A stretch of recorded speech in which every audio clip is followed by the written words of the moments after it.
నారాయణం నమస్కృత్య నరం చైవ నరోత్తమం దేవీం సరస్వతీం వ్యాసం తతో జయముదీరయేత్. మహాభారతంలోని సభాపర్వంలో 30వ అధ్యాయంలో ఉన్నాం. భీముడు పూర్వ దిగ్విజయము చేసి ఇంద్రప్రస్థమునకు తిరిగి వచ్చుట.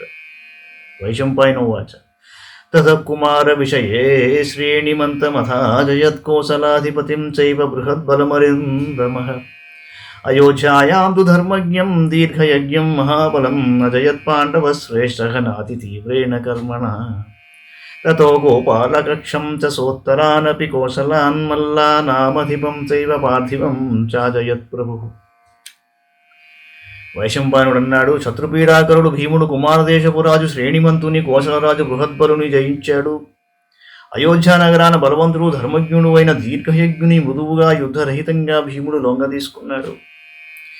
శక్తిశాలి వృకోదరుడు పిదప గోపాలకక్షుని ఉత్తర కోసల దేశాలను జయించి మల్ల రాజ్యాధిపతి అయిన పార్థివుని తన అధీనంలోకి తెచ్చాడు. తతో హిమవత పార్శ్వే సమభ్యేత్యంచలోద్భవం సర్వమల్పేన కాలేన దేశం చక్రే వశం బలీ ఏవం బహువిధాం దేశాన్ విజిజ్ఞే భరతర్షభ భల్లాటమభితో జిజ్ఞే శుక్తిమంతం చ పర్వతం పాండవప్సు మహావీర్యః బలేన బలినాం వరహస కాశీరాజం సమరే సుబాహుమనివర్తినం వశే చక్రే మహాబాహు భీమో భీమపరాక్రమః.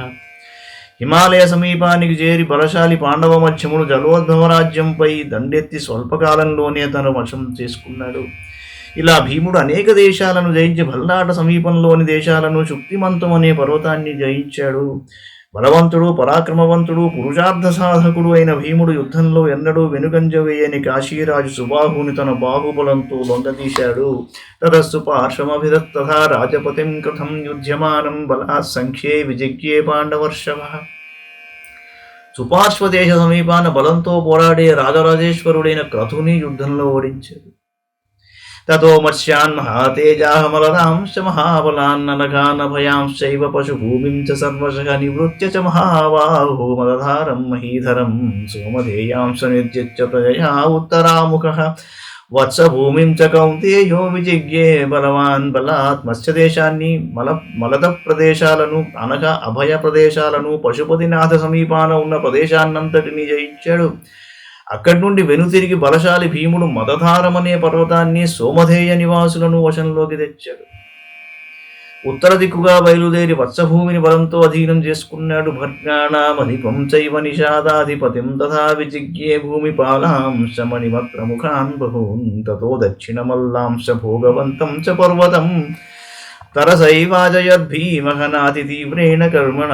క్రమంగా భర్గదేశాల రాజును, నిషాదాధిపతిని, మణిమంతుడు మొదలైన రాజులను తన అధికారంలో ఉంచాడు. దక్షిణ మల్ల దేశాలను, భోగవంతం అనే పర్వత ప్రాంతాన్ని ఎక్కువ ప్రయాస లేకుండానే భీముడు వశంలోకి తెచ్చుకున్నాడు. శర్మకాన్ వర్మకాంశ్చైవయత్సాంత్వపూర్వకం వైదేహకం చ రాజానం జనకం జగతీపతిం విజిజ్ఞే పురుష వ్యాఘ్ర నాతి తీవ్రేణ కర్మణా శకాంశ బద్భరాంశ్చైవ అజయక్షద్మపూర్వకం. శర్మక వర్మకులను అనునయించి జయించాడు. విదేహరాజు జనకుని ఎక్కువ శ్రమలేకనే తనవాడిగా చేసుకున్నాడు. శకులు, బర్బరులపై ఛలం ప్రయోగించి జయం సాధించాడు.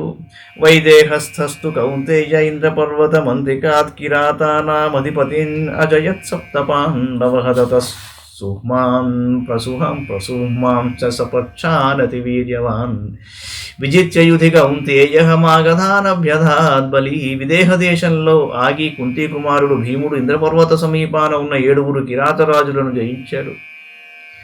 తర్వాత సుహ్మ, ప్రసుహ్మ దేశరాజులను, వారి పక్షంలోని సేనలను యుద్ధంలో ఓడించి మగధ దేశం వైపు సాగిపోయాడు. దండం చ దండధారం త విజిత్య పృథ్వీపతిం తైరేవ సహితైః సర్వైః గిరివ్రజముపాద్రవతు. మార్గంలోని దండుని, దండధారుని, ఇతర రాజులను జయించి వారందరితో కలిసి గిరివ్రజపురం చేరాడు. జారాసంధిం సాంత్వయిత్వా కరే చ వినివేశ్య తైరేవ సహితైః సర్వైః కర్ణమభ్యద్రవద్బలి సకంపయన్నివ మహీం దలేన చతురంగిణా యుయుధే పాండవశ్రేష్ఠః కర్ణేనామిత్రఘాతినా సకర్ణం యుధి నిర్జిత్య వశే కృత్వా చ భారత ततो विजिज्ञे बलवान् राज्ञः पर्वतवासिनः अथ मोदागिरौ चैव राजानं बलवत्तरं पाण्डवो बाहुवीर्येण जघान महामृधे జరాసంధుని కుమారుని సహదేవుని అనునయించి అతని కప్పం కట్టేటట్లు రాజ్యంలో నెలకొల్పి అందరితో కలిసి కర్ణునిపై దండెత్తాడు. భూమిని కంపింపజేసే చతురంగ బలాలతో శత్రుఘాతియకు కర్ణునితో యుద్ధం ప్రకటించాడు. ఆ సమరంలో కర్ణుని జయించి తన వశంలోకి తెచ్చుకుని కప్పం కట్టించాడు. ఆ పైన పర్వత ప్రాంత రాజులపైకి యుద్ధానికి వెళ్లి విజయాన్ని పొందాడు. మోదాగిరిరాజును బాహుబలంతో ఎదుర్కొని తన భుజబలంతో అతనిని చంపేశాడు. తత పుండ్రాధిపం వీరం వాసుదేవం మహాబలం కౌశికీకచ్చ నిలయం రాజానం చ మహౌజసం ఉభౌ బలభృతౌ వీరౌభౌ తీవ్ర పరాక్రమౌ నిర్జిత్యాజే మహారాజ వంగరాజముపాద్రవతు. పుండ్రాధిపతి వాసుదేవుని కౌశికీ నదీ తీరంలోని మహౌజసుని జయించాడు. వారిరువురు బలవంతులు, ఎదిరింపశక్యం కాని పరాక్రమవంతులు. భీమసేనుడు పౌండ్రక వాసుదేవుని యుద్ధంలో ఓడించి వంగదేశాన్ని ఆక్రమించాడు. సముద్రసేనం నిర్జిత్య చంద్రసేనం చ పార్థివం తామ్రలిప్తం చ రాజానం కర్వటాధిపతిం తథా సుహ్మానామధిపం చైవ యే చ సాగరవాసినః సర్వాన్ మ్లేచ్ఛగణాంశ్చైవ విజిజ్ఞే భరతర్షభః. భరతకులభూషణుడైన భీమసేనుడు సముద్రసేనుని, చంద్రసేనుని, తామ్రలిప్త దేశరాజును, కర్వటాధిపతిని, సుహ్మదేశపురాజును, సముద్ర తీరవాసులైన మ్లేచ్ఛరాజులను తన పరాక్రమంతో లొంగదీశాడు. ఏవం బహువిధాన్ దేశాన్ విజిత్య పవనాత్మజః వసుతేభ్య ఉపాదాయ లౌహిత్యమగమద్బలి. ఈ ప్రకారంగా చాలా దేశాలను, రాజులను జయించి వాయుపుత్రుడు భీముడు వారి నుండి ధనాన్ని కానుకగా పొంది లౌహిత్య దేశంపై దండెత్తాడు.